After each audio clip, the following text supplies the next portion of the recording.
America ही पाताल लोक है। जिस पाताल लोक के बारे में हम बचपन से सुनते आ रहे हैं, ग्रंथों पुराणों में पढ़ते आ रहे हैं, वो कुछ और नहीं बल्कि अमेरिका ही है।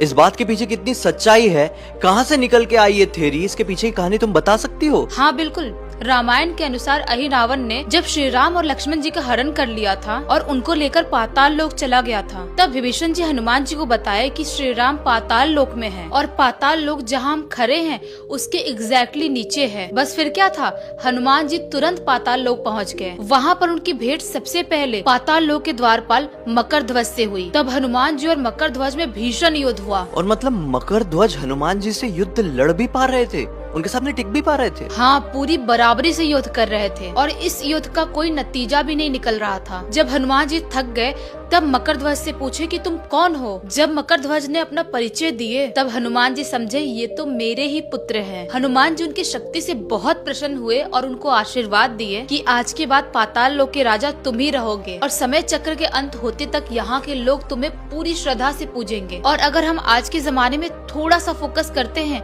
और थोड़ी सी हिस्ट्री की तरफ जाते हैं तो आज से कुछ साल पहले सेंट्रल अमेरिका के एक पर्टिकुलर रीजन में मायन सभ्यता के लोग रहा करते थे, जो कि एक मंकी गॉड की पूरी श्रद्धा से पूजा किया करते थे। इस बात के काफी सारे प्रमाण पूरी दुनिया के सामने आ चुके हैं। तो यार इसका मतलब तो ये काफी ज्यादा पॉसिबिलिटी है कि वो मंकी गॉड कोई और नहीं बल्कि स्वयं मकर ध्वज ही थे। और इतना ही नहीं, जब आप पृथ्वी की ज्योग्राफी को थोड़ा ध्यान से समझेंगे तो आप ये पाएंगे कि इंडिया के exactly diametrically opposite Central America ही एग्जिस्ट करता है। तो यहाँ से तो ये साफ साफ समझ में आ रहा है कि इंडिया ऊपर और उसके एग्जैक्टली नीचे सेंट्रल अमेरिका।